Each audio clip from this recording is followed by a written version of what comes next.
Y vamos a ver del versículo 9 hasta el versículo 18, lo que podría ser una introducción. Voy a checar yo si vale la pena estar revisando cada uno de los versículos. Pero más que nada vamos a comenzar a ver qué es lo que nos está hablando estos versículos. ¿Cuál es el objetivo específico de Pablo dentro de estas cosas? Creo que nos ponemos a pensar un poquito, primeramente en una idea. Ahí, mañana va a tocar un estudio acerca de Santiago 4 y voy a terminar con el versículo que dice, Dios, humíllense delante del Señor y Él los exaltará. Eso dice Santiago, capítulo 4, ¿sí? Pero esta parte es extremadamente importante. Me gusta mucho una imagen, esta parte de humillación, una imagen que coloca un predicador que se llama Ken Hughes. Y esta imagen es algo así. Es el agua de la gracia de Dios se derrama a todas las personas. ¿Sí? Pero solamente las que se encuentran en lo profundo y en lo más fondo son las que son inundadas con esta lluvia. El que está arriba recibe esa agua y choca esa agua, pero empieza a caer y se resbala. Y nunca permanece en esa persona porque está demasiado alto.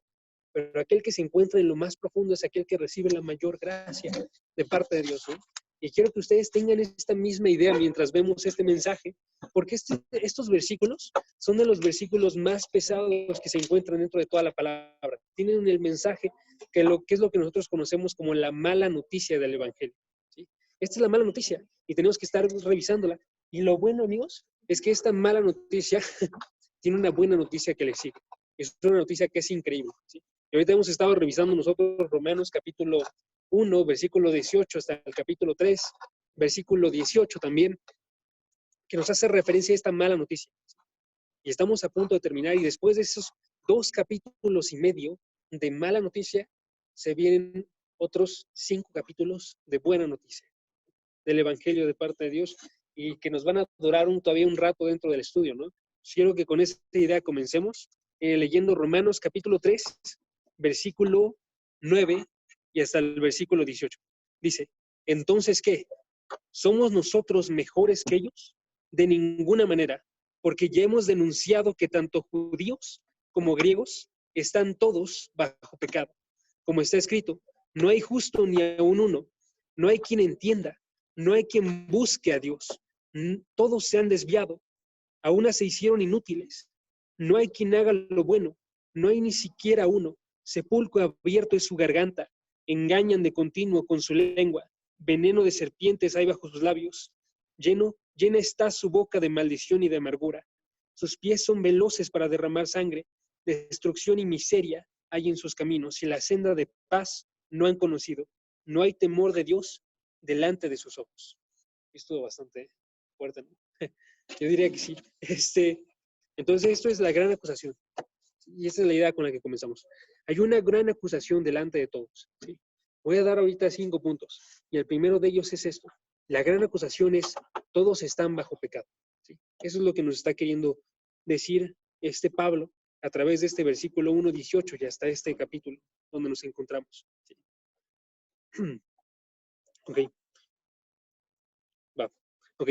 Entonces, ¿cuál es el objetivo de Pablo? El objetivo de Pablo es mostrar que todas las personas, en todas partes, ¿sí? Todas ellas están debajo del poder del pecado. Chequen otra vez el versículo 9. Dice, ¿somos nosotros mejores que ellos? De ninguna manera, porque ya hemos denunciado que tanto judíos como griegos están todos bajo pecado, ¿sí? Esa es la acusación. Están todos bajo pecados. Esa es la acusación que está realizando Pablo. Absolutamente todos, tanto judíos como griegos, se encuentran bajo pecado. Ahora, cuando hace referencia a esta parte de judíos como griegos, chequen esta parte. Judíos como griegos nos está haciendo referencia absolutamente a todas las personas. Ustedes usualmente cuando piensan en judíos y griegos no van a pensar en todas las personas. Pero dentro del primer siglo, la razón por la cual nos hace referencia a todos es porque judíos estaba haciendo referencia a todos los que estaban dentro del pueblo de Israel. Estaba haciendo referencia a todos los que conocían toda la palabra del Antiguo Testamento, ¿no? Y que habían nacido en esto y habían crecido a esto. Este pueblo entonces era un pueblo que era bendecido porque conocía lo mejor de parte de Dios. Ahora, la parte de los griegos, ¿quiénes eran los griegos? Los griegos eran lo mejor de toda la sociedad que todas las naciones tenían, ¿sí? Entonces eran los más educados, eran los que tenían la mayor cultura, eran los que habían desarrollado más cosas, que conocían más filosofía, que estaban llevándose por mayores conocimientos. Y entonces cuando hace referencia a judíos como griegos, está haciendo referencia a lo mejor de la sociedad. Aquellos que tenían el Antiguo Testamento y habían crecido debajo de él y estaban obedeciéndolo.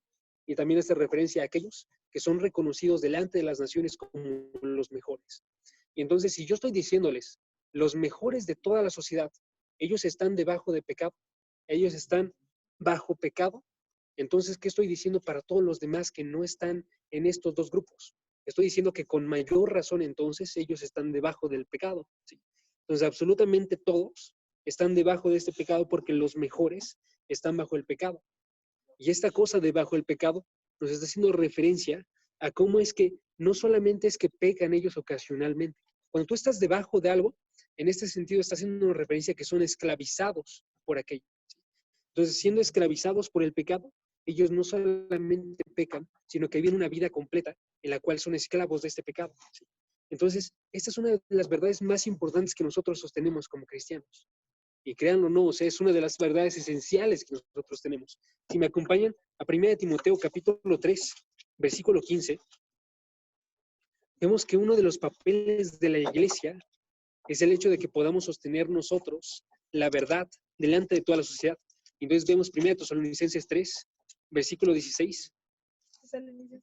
De Timoteo, perdóname. De Timoteo 3, versículo 15 y 16. En especial el 15. Y ahí nos está diciendo, pero en caso de que me tarde, Pablo a Timoteo, te escribo para que sepas cómo debes comportarte o cómo debes conducirte en la casa de Dios, que es la iglesia del Dios vivo. Y chequen la forma en la que describe, ¿ok? Primero, chequen la primera idea. La primera idea es, yo, Pablo, Timoteo, aprende cómo debes de comportarte. Tienes que tener una visión específica de la iglesia y tienes que estar actuando de acuerdo a esa visión específica de la iglesia, ¿sí? Y la visión específica que yo tengo para la iglesia, yo, Pablo, hablando de parte de Dios, inspirado por el Espíritu, es esta. Es la columna, ¿sí? Es la columna y el sostén de la verdad, o la columna y baluarte de la verdad. ¿Sí? Y entonces, mientras que nosotros vivimos en una sociedad que está siendo llevada por ideas que no son cristianas, ideas que no provienen de Dios, y utilizan esas ideas como su fundamento para poder construir ellos su mundo y su edificio que ellos van a llamar su mundo, ¿sí? Están haciendo personas que están incitando a las demás personas a estar actuando de cierta forma, o están formando instituciones que van a estar incitando a las demás personas a estar actuando de cierta forma, o van a estar llevando culturas que van a estar haciendo a las personas actuar de cierta forma. Mientras que todo eso sucede, Dios establece una iglesia que va a estar moviendo a las personas hacia la verdad y va a estar haciendo que ellas conozcan la verdad y defiendan la verdad y pueden estarse sosteniendo ellos como un edificio, ¿sí? Como aquí nos dice una columna que fundamenta esa verdad, ¿sí? O un sostén, o la palabra baluarte, que es una de las esquinas que eran fundamentales para sostener un refugio, que es lo que estábamos checando la otra vez, ¿no? Entonces es esencial que nosotros dependamos la verdad, ¿sí? Y esta es una de las verdades más importantes que tenemos. Y va a demostrar eso también Pablo en lo que sigue. Pero si notan ahorita, nos está diciendo, si regresamos a Romanos capítulo 3, que muy técnicamente ya dijo Pablo esta verdad. ¿Sí? Chequen Romanos capítulo 3, versículo 9 otra vez. Romanos 3, versículo 9. ¿Es que puedas leerlo, Levi, porfa? Entonces, ¿qué? ¿Somos nosotros mejores que ellos? De ninguna manera, porque ya hemos denunciado que tanto judíos como griegos están todos bajo pecado. Ok, cheque esta parte. Dice, ya hemos denunciado nosotros que tanto judíos como griegos están bajo pecado. O sea, este punto para Pablo ya está claro. Este punto para Pablo ya lo estableció a través del capítulo 1, versículo 18 al 32, cuando estaba diciendo, absolutamente todos los gentiles conocen a Dios y aún así se alejan de Dios. Todas las personas, nosotros antes de llegar a la iglesia conocíamos a Dios y aún así nos alejamos de Dios. Ya lo hizo claro Pablo en el capítulo 2 cuando nos habla acerca de la hipocresía de los judíos y cómo es que ellos pensaban que eran salvos a través de sus acciones o a través de ser de una nacionalidad, pero ellos estaban actuando de forma hipócrita y yendo en contra de Dios, a pesar de que se decían pueblo de Dios, ¿sí? Ya lo dijo en el capítulo 3, cuando empezó a hablar acerca de cómo es que esto es una justa, ¿sí? Y aún así, está diciéndonos, a pesar de que yo ya lo fundamenté todo esto en el capítulo 1, versículo 18, hasta el capítulo 3, versículo 8, aún así voy a dar un último resumen, ¿sí? Entonces, la forma en la que actúa el versículo 9 actúa como nuestro resumen de qué es lo que Pablo estaba intentando lograr en los capítulos pasados, y actúa como nuestro resumen de qué es lo que va a lograr en el versículo 10 hasta el versículo 18, y los versículos que están en adelante, ¿sí? Pero como tal, esta sección, ¿sí? Pero entonces está diciéndonos él, esta es la verdad. Hombres creados a la imagen de Dios no son moralmente buenos, son moralmente malos por naturaleza. Hombres no quieren a Dios. O chequen cómo es que viene esta realidad y quiero que vean eso. O sea, no es solamente una realidad que viene en Romanos capítulo 3. Ese es el pasaje más famoso, pero hay muchos pasajes que hacen referencia a esto. Chequen Efesios capítulo 2, por ejemplo. Efesios 2. Efesios 2, versículo 3. ¿Qué está diciendo? Versículo 3. Dice, entre ellos, entre las personas que arriba checamos un poquito antes nada más, dice el espíritu que ahora opera en los hijos de desobediencia, entre los hijos de desobediencia, entre ellos, versículo 3, también estábamos todos nosotros en otro tiempo, viviendo en las pasiones de nuestra carne, satisfaciendo los deseos de la carne y de la mente, y éramos, y chequen ahí la palabra que es esencial, por naturaleza, hijos de ira. ¿Sí? O sea, tú cuando naces, eres por naturaleza un hijo de ira. Las cosas que tú realizas, las actitudes que tú tienes, los pensamientos que tú tienes y tus acciones, esas tres cosas todas ameritan la ira de Dios. Y quiero que piensen en esta cosa. Si las cosas que nosotros realizamos ameritan la ira de Dios, significa que son extremadamente malas. Porque Dios es alguien que es justo. Y si Dios entrega ira suya, que es una ira que nosotros vemos es extrema, ¿sí? Porque es una ira que proviene de parte de Dios. De la misma manera, tendría que ser entonces extremo el pecado que está meritando esta ira de parte de Dios, ¿no? Porque no es algo ligero la forma en la que nos está hablando. Está diciendo, por naturaleza ustedes eran hijos de ira. La ira era como un padre que estaba actuando arriba de ustedes y que estaba llevándolo, y porque eran de la misma naturaleza que esa ira, ¿sí? Eran hijos de ira porque esta ira que era su padre, ustedes son exactamente iguales y todas las cosas que realizan ameritan ira de parte de Dios, ¿sí? O Colosenses 3, versículo 6. 2 cartas después, chequen. Colosenses 3, versículo 6. Está diciendo, pues la ira de Dios vendrá sobre los hijos de desobediencia por causa de estas cosas. Y utiliza esta misma ilustración. Hijos de ira, ahora son hijos de desobediencia. De la misma forma nos está diciendo entonces, estábamos tan dispuestos nosotros a desobedecer a Dios, ¿sí? Que es como si la misma desobediencia fuese nuestro Padre. Entonces no solamente cometemos pecados, no solamente somos nosotros personas que están realizando algún mal o que realizan alguna equivocación, sino que nosotros estamos como nuestra naturaleza completa está llevando estos pecados. Ahora, si nos regresamos a Romanos 3:9, nos amplía esta idea que ya vimos. Aquí nos está hablando de hijos de ira, hijos de desobediencia, y la forma en la que lo está haciendo en Romanos 3, versículo 9, es que nos está diciendo que nosotros estamos bajo pecado, ¿sí? Ahora entonces, bajo pecado, les había dicho, está haciendo referencia a cómo es que estaba gobernando arriba de nosotros y somos esclavos nosotros. Pero ahora quiero que chequen esta parte. Entonces, para nosotros ser esclavos, este que está aquí tiene que ser gobernador. Entonces, el pecado está gobernando. El pecado es un rey. El pecado es un amo que está llevando a las personas, ¿sí? Y entonces, la forma de esta imagen, lo que está ilustrando es como, y todo su pueblo está yendo de la misma forma en la que está actuando su rey, ¿sí? Y está entonces actuando como, no como en contra de su voluntad, o sea, como diciendo, el pecado te está esclavizando y te está llevando por donde tú no quieres. No, lo que está diciendo es, el pecado es tu rey. Tú estableces al pecado como tu rey, tú te estableces a ti mismo como un esclavo de este pecado y estás debajo de este pecado y estás diciéndole, pecado, yo quiero hacer lo que sea que tú quieras, ¿sí? Y quiero someterme a ti y quiero estar debajo de ti. Y quiero estar entonces nosotros llevados por ese pecado. Somos co-conspiradores con este pecado, ¿sí? Para poder estar yendo nosotros en contra de Dios. Ahora, segundo punto. Sin embargo, no solamente estamos diciendo nosotros como cristianos esta idea de, ok, vean el hecho de que esta es la acusación que nosotros tenemos contra todos. Porque sí es la acusación que nosotros tenemos, pero también esta acusación viene con un diagnóstico. Entonces, el segundo punto es, hay un diagnóstico mortal con un remedio, ¿sí? Hay un diagnóstico mortal con un remedio. Y entonces, como no es un mensaje popular, en muchas ocasiones se evita, ¿sí? Pero nosotros tenemos que pensar de forma correcta. Cuando tú vas a un doctor y tú le pides que te analice y le dice, creo que podrías tener cáncer, voy a hacerte unos exámenes, ¿ok? Vas a tener estos exámenes. Salen los resultados de esos exámenes. Hay una posibilidad de que te des cuenta en esos exámenes que vas a poder tener un tumor, que diga un cáncer, que sea maligno, que no tenga cura, o puedes que veas que estás en las fases iniciales, que tengas un tumor que sea benigno, ¿sí? ¿Qué sucede con eso entonces?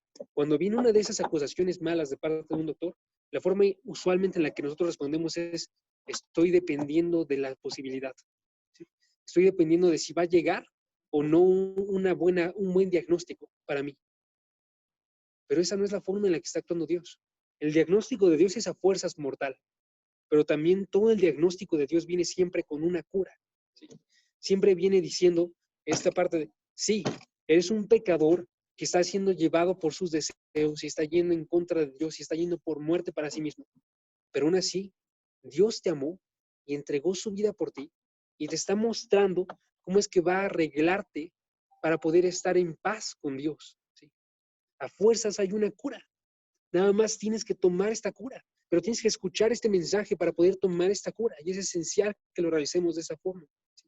Entonces, la forma más hermosa en la que podemos actuar nosotros y con mayor amor en la que podemos actuar nosotros con todas las personas que no conocen a Dios es esta. Nos acercamos con ellos, les decimos, hay un diagnóstico mortal, observa que hay este diagnóstico mortal, como con Pablo, pasamos tiempo con ellos, un capítulo, 2 capítulos, como Pablo, o nosotros días y días, para poder meter en ellos esta idea y que vean la realidad de esta idea, pero que vean también entonces que no solamente es tener una mala noticia, sino que esta mala noticia es fundamental que la conozcamos para poder conocer la buena noticia. Y eso quiero que también lo vean. Es fundamental que la conozcamos para poder tener la buena noticia, porque la mala noticia es tu justicia no existe, ¿sí? Tu justicia delante de Dios no existe y tú no tienes una forma de ir en contra de la ira de Dios. Pero la buena noticia es la justicia de Dios existe y te la está entregando Él como un regalo para que tú la tomes, para que tú la agarres, la aceptes, confíes en el sacrificio de Jesucristo y tú entonces estés en paz con Dios. Pero chequen ahí porque les digo, es esencial que conozcamos la mala noticia. Porque si la mala noticia es la ira de Dios y mi falta de justicia con la cual Dios ya no me puede ver, entonces voy a poder confiar y tener fe de forma correcta, de esta forma de, tengo que depender de la justicia que Dios provee, ¿sí? Esa es la buena noticia, ese es el Evangelio. Nació un hombre para morir por todos, para proveerles justicia, para que nosotros a través de esa justicia estemos bien delante de Dios, ¿sí? Es esencial entonces que conozcamos esta mala noticia porque es un reflejo de la forma en la que actuamos, en la que actúa Dios, que diga. Y entonces por eso es que comenzó en el versículo 1, 17, 16 y 17, diciéndonos el Evangelio primeramente que era la justicia de Dios se revela por fe y para fe, diciendo más el justo por la fe vivirá. Y va a terminar este pasaje en el capítulo 3, versículo 19, diciéndonos, pero ahora sabemos que cuanto la ley dice, perdónenme, versículo 21, pero ahora parte de la ley, la justicia de Dios ha sido manifestada, ¿sí? La justicia de Dios se ha manifestado. O versículo 1, 17, la justicia de Dios se revela por fe y para fe, ¿sí? Entonces es esencial que nosotros conozcamos eso y que no sean solamente trivialidades lo que escuchamos nosotros. ¿Qué es trivialidad? Algo que estamos diciendo de forma casual. Estoy haciendo sentir bien a alguien más así, así como así. Estoy intentando yo estar proveyendo entonces placebos para la persona. ¿Sí? Le estoy diciendo, no te preocupes, tú eres bueno, no pasa nada, Dios está de tu lado, estamos confiando en este tipo de cosas, pero esos son placebos. Te van a hacer sentir bien, pero no están logrando algo. Dime, Sara. Malentendimiento del evangelio, ¿no? Porque por eso mucha gente nos confunde con los libros de autoayuda Exactamente, Sara. Con la típica frase de, Sí, no, justo. el universo conspira a tu favor y todo va a salir bien. Ujú. Son que las están mal. Justo, o sea, esas son todas las trivialidades que hay muchas personas que se llaman cristianas y que dicen, pero, pero dejan de lado este tipo de cosas. Y la parte tan importante es, o sea, si viene aquí y viene de forma constante y no es gentil y amoroso decirle a alguien eso. Eso sería como un doctor que está enfrentándose contra un paciente que tiene cáncer y que sabe que tiene cáncer, pero no queriendo hacerlo sentir mal a esa persona diciéndole, oye, tienes cáncer. Estamos en la etapa en la que todavía se puede curar, pero no quiero decirte que tienes cáncer porque no quiero que te sientas mal. Simplemente no lo dice. Y deja que llegue hasta el punto de condición mortal en la cual ya no hay una cura para la persona. ¿Sí? Y no le dice absolutamente nada y deja que muera la persona. Pero esa es la forma en la que actúa un cristiano, la forma en la que actúa Pablo en Romanos, es que quiero que conozcan y quiero confesarles el Evangelio para que tengan un buen diagnóstico y tengan el remedio y que piensen, esto es bueno y entiendan el remedio. ¿Sí? El remedio entonces es la justicia de Dios que se da gratuitamente para los que confían en Cristo. La justicia de Dios que se da gratuitamente para los que confían en Cristo. ¿Sí? ¿Ok? Ahora, ya vimos, este es el punto básico, ¿sí? Este es el punto clave dentro de este pasaje, porque eso es lo que nos está hablando el versículo 9. Ahora, sin embargo, no es lo único que trata, porque eso solamente es el versículo 9. Y hay otros 8 versículos, 9 versículos, perdón, y esos están hablándonos de varias cosas. Ahorita les quiero dar una versión resumida, entonces. ¿Sí? Y los últimos 2 puntos, 3 puntos, perdón, que quiero decir, son en relación a estos últimos versículos. Los últimos puntos van a responder 2 preguntas. ¿Cuáles son esas 2 preguntas? Van a responder primeramente, ¿cómo es que apoya Pablo esta idea de que absolutamente todos están bajo pecado a través de las citas que realiza del Antiguo Testamento? ¿Sí? Todos estos versículos, del versículo 10, que comienza como está escrito, hasta el versículo 18, todos esos son citas del Antiguo Testamento. Obviamente no vamos a ver todas porque no nos da tiempo, pero todos esos son citas del Antiguo Testamento y están apoyando el punto que todos están bajo pecado. Y la segunda pregunta que vamos a responder es, ¿qué podemos aprender nosotros acerca del pecado? ¿Y qué podemos aprender nosotros acerca de nosotros mismos o acerca del evangelismo? ¿Qué son las cosas que nos enseña esto acerca del pecado, de nosotros y del evangelismo a través de estos versículos que vamos a ver aquí ahorita? ¿Sí? Entonces, primeramente, el tercer Entonces, punto. del versículo 18 de Romanos, de Romanos 3, 18, de ahí se desprenden más versículos. No, del versículo 10 al versículo 18 ya, todos son citas del Antiguo Testamento. Que diga citas, Sí, más bien. sí, todos son citas. Vamos a observar 3, pero todos son citas. En especial 3, pero sí, todos son citas. Entonces, primera cosa, ¿Cuál era la segunda pregunta? la segunda pregunta es, ¿qué podemos aprender nosotros sobre el pecado, sobre nosotros y sobre el evangelio o el evangelismo? Gracias. ¿Sí? Vas. A través de estos versículos que nos está nombrando Pablo. De todos estos versículos del Antiguo Testamento que nos está nombrando Pablo. Entonces, la tercera cosa que tenemos que ver es que ninguno es justo. ¿Ok? Entonces, ya vimos. Primeramente, todos están bajo pecado. Hay un diagnóstico mortal que tiene un... Ahora, ¿por qué estoy diciendo esta parte? Porque el punto específico del versículo 9 era, todos están bajo el pecado, ¿sí, no? Sí quedamos. Pero sin embargo, la mitad del versículo 9 nos está haciendo referencia no solamente a que todos están bajo el pecado, sino que en específico los judíos no tienen ninguna diferencia con todos los demás. ¿Sí? Entonces, chequen cómo dice el versículo 9. El versículo 9 dice, ¿entonces qué? ¿Somos nosotros mejores que ellos? ¿Quién es este nosotros? Este nosotros son los judíos. ¿Sí? ¿Somos nosotros mejores que ellos? La respuesta, de ninguna manera. Ninguno es justo. ¿Sí? Ni judíos, ni gentiles, ninguno es justo. Y entonces nos está diciendo que no tiene una situación mejor los judíos, sino que están exactamente igual, o la forma en la que dice, ya hemos denunciado que tanto judíos como griegos bajo pecado, eso, el énfasis está en los judíos, ¿sí? Entonces, que todos los gentiles y absolutamente todos están bajo el pecado, ¿sí? absolutamente a todos, pero en específico los judíos. Y aquí nos dice, el caso ya fue hecho. Eso lo podemos ver en los capítulos pasados, que estaban hablando acerca de los judíos, principalmente el capítulo 2 y la primera parte del capítulo 3. Estaban hablando acerca de los judíos. ¿Sí? Pero ahora está diciendo, este es un último argumento que yo les voy a dar. Como está escrito, es el argumento. Estoy diciendo, vean las escrituras.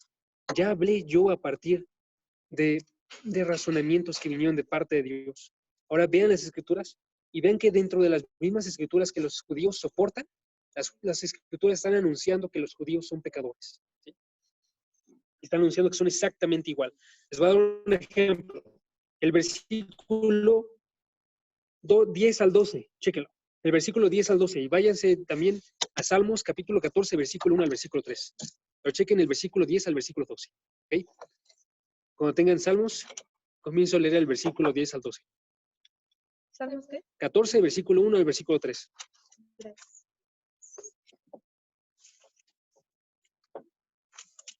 Está. Va. ¿Ya lo tiene? ¿Sí? Va. Ok. Versículo 10 al versículo 12 dice, como está escrito, no hay justo ni aun uno, no hay quien entienda, no hay quien busque a Dios. Todos se han desviado a una, se hicieron inútiles. No hay quien haga lo bueno, no hay ni siquiera uno. ¿Ok? Salmos 14, versículo 1 al versículo 3.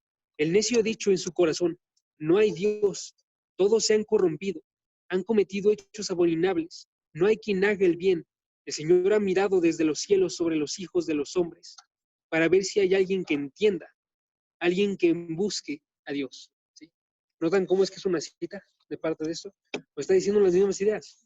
No hay justo, que dice, no hay Dios. ¿Sí? Han cometido hechos abominables.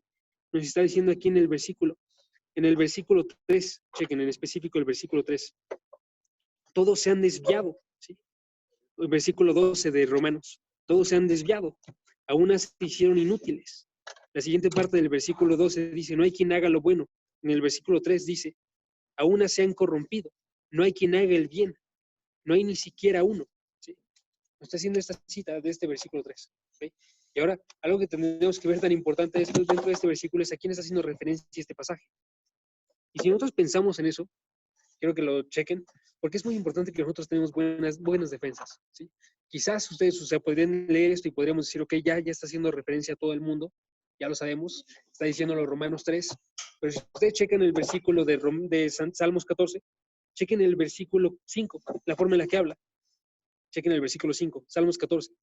Ahí están temblando de miedo, pues Dios está con la generación justa.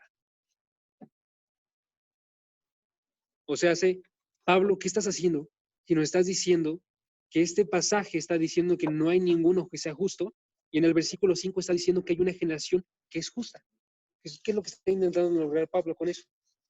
¿O qué es lo que está haciendo?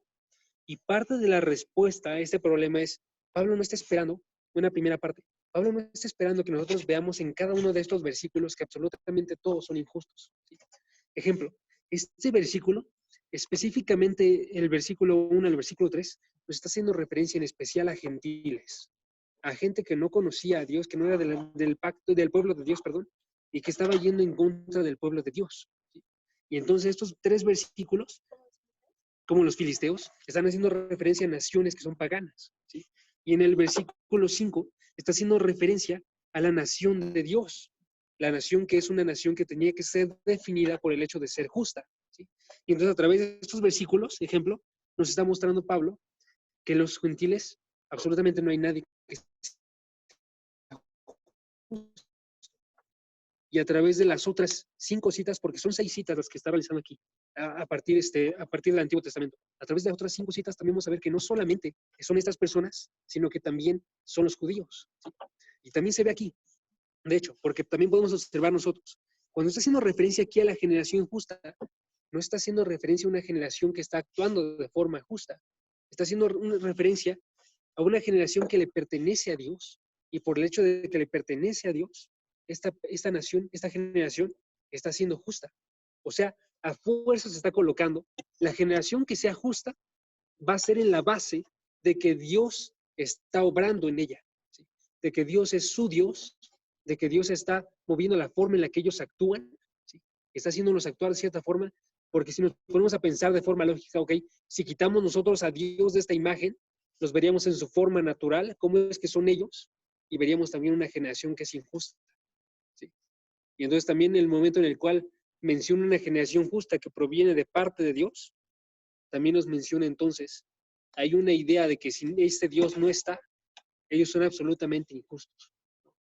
Pero es primeramente eso, o sea, no nos está haciendo querer ver que con cada una de estas 6 citas tenemos la acusación completa nosotros de que absolutamente nadie es bueno.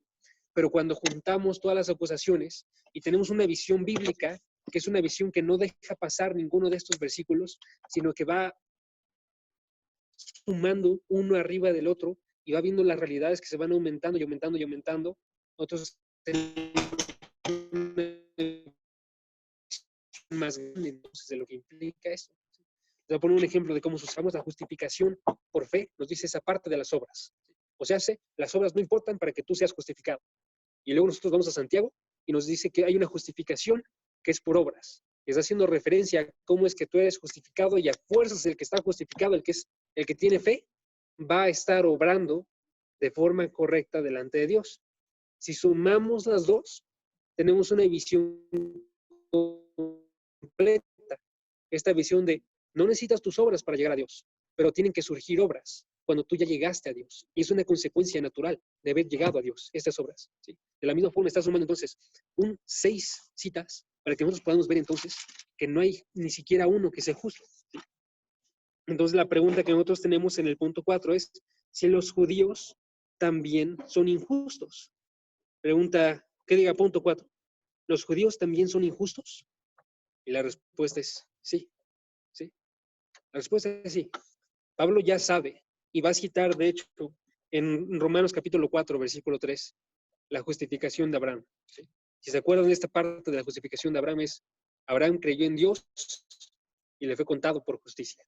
Entonces ya sabe Pablo que no eran justos, que sí fue justificado, que no fue una justicia que nació de él, sino que nació por fe. Pero nos va a mostrar eso. Y quiero que lo veamos entonces en un par de citas. Chequen. Otra de las citas que realiza en los versículos 15 y 17. Y nos vamos entonces a Romanos 3, 15 y 17. Y también a Isaías 59, versículo 2.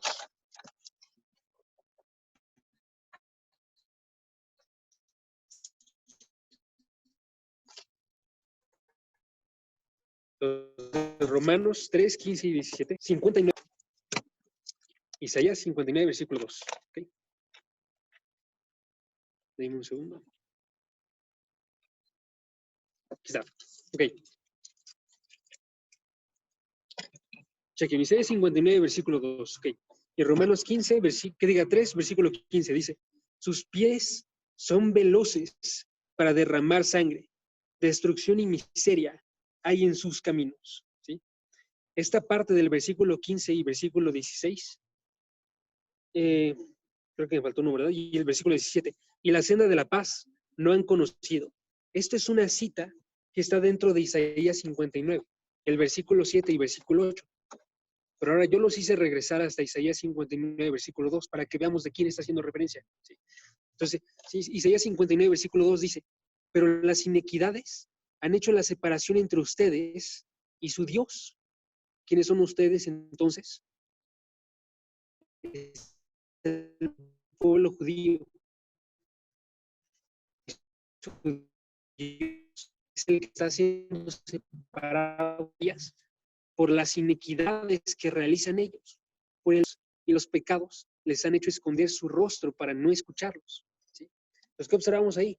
Que estos versículos en específico de Isaías que está citando en el versículo 15 al 17, están haciendo referencia a cómo es que judíos estaban pecando, cómo es que ellos estaban apresurando para realizar el mal, cómo es que ellos estaban obrando en contra de su Dios. ¿Sí?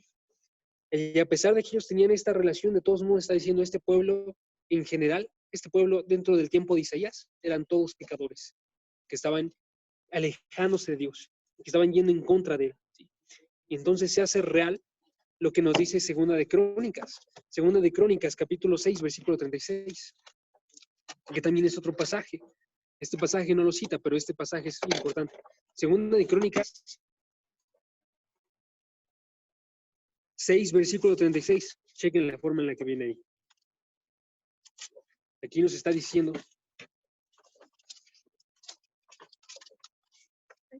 6, versículo 36. Dice, cuando pequen contra ti, pues no hay hombre que no peque y estén llenos de ira contra ellos y los entregues delante del enemigo y estos lleven cautivos a una tierra lejana o cercana.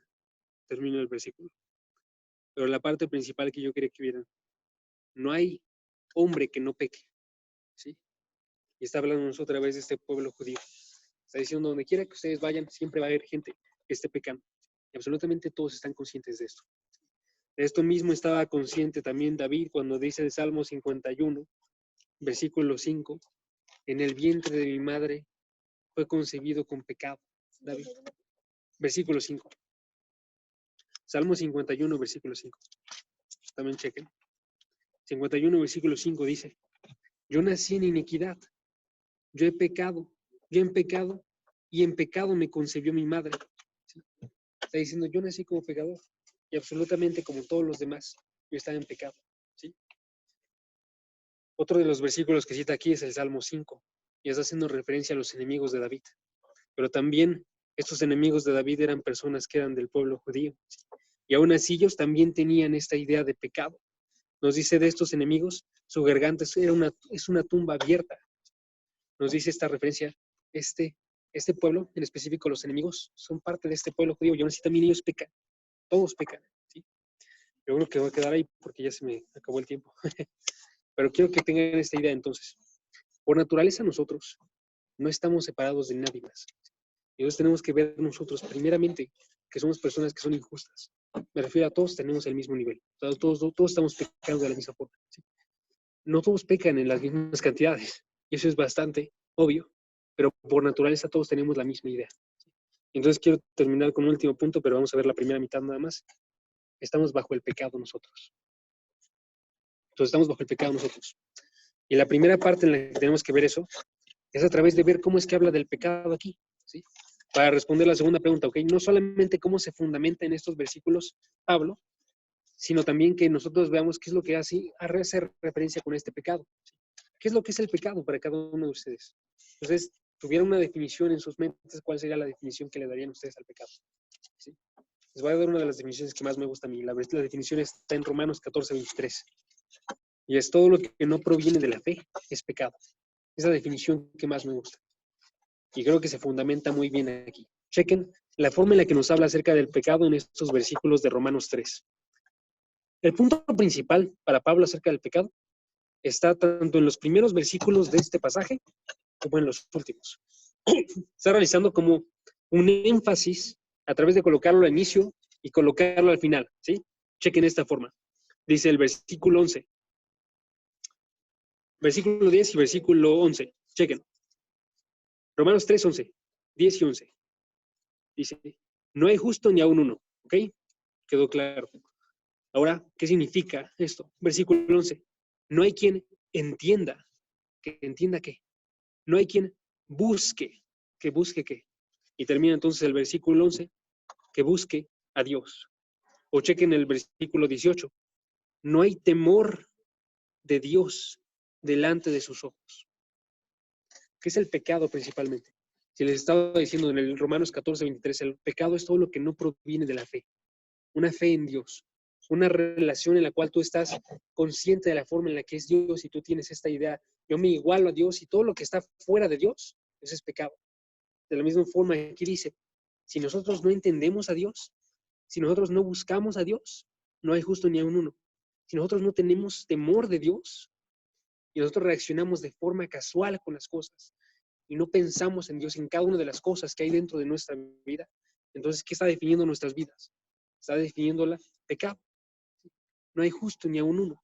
La razón por la cual tantas personas allá afuera van y se llaman a sí mismos buenas es porque esencialmente definen el pecado en relación a otros. ¿Sí?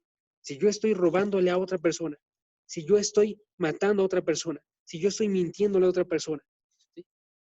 Pero no lo definen en relación a Dios. Y no están pensando que la pregunta principal para el pecado es, ¿amas a Dios con todo tu corazón? ¿Amas a su Hijo? ¿Estás viviendo una vida que sea en amor, en reverencia, en compasión por Dios, en pasión por Dios. Esa es la pregunta principal para nosotros como pecado. Y después de eso se desprende toda la parte de todas las demás personas. De modo que la parte de en medio, desde el versículo 12 hasta el versículo 17, nos está hablando de todas esas consecuencias y cómo también llegan otras personas. Pero la parte esencial es esta. ¿Estás buscando a Dios? ¿Entiendes a Dios? ¿Hay temor de Dios en tus ojos? En todas las cosas que realizas. Si hay un estudio bíblico, tú vas y te incluyes si quieres estar ahí porque quieres aprender acerca de Dios y sus verdades. ¿O no? Es lo que define a alguien que actúa justo o que no actúa justo. Y ahora solamente podemos llegar a eso nosotros, si vamos de la mano de Dios. Les había dicho, como viene en el Antiguo Testamento sí hay personas que eran justas. De la misma forma que hay personas justas hoy en día. Son personas no que ganaron esa justicia a través de sus vidas, sino que la recibieron como un regalo de parte de Dios, cuando decidieron confiar en Él y conocerlo a Él, porque Dios les entregó arrepentimiento, les entregó fe, les entregó una pasión para poder estar viviendo una vida para Él. Y nosotros tenemos que estar orando un buen y estarnos sometiendo a Dios para poder recibir todo esto de parte de Él. ¿Sí? Entonces, con eso en mente, hermanos, Benny, ¿me ayudas, por favor? Vas. Padre, te damos gracias, Señor, porque nos das esta palabra, Señor. Nos dices el día de hoy que la justicia está en ti, Señor, que si somos justos o si podemos ser justos es por ti, Señor, y no por cualquier cosa que hagamos nosotros. Te damos gracias por eso, porque, bueno, pues nos da bueno, nos humilla, Señor, nos humilla de forma que podemos entender que no somos nada sin ti, Señor, y nada podemos hacer sin ti. Gracias, Padre, por este estudio, porque nos das, pues, las ganas de estar aquí, y te pedimos que cada día sea así, Señor, que cada día despertemos y nos acostemos para dormir con ganas de estar contigo, Señor, de aprender más de ti, de tratar de entenderte un poquito más cada día, Señor. Gracias por la vida de todas nuestros hermanos, nuestros amigos, Señor. Gracias porque, pues, gracias a ti estamos aquí, Señor. Gracias porque nos permites estar vivos un día más y porque nos permites entender tu palabra, Señor. En el nombre de Jesús. Amén. Amén.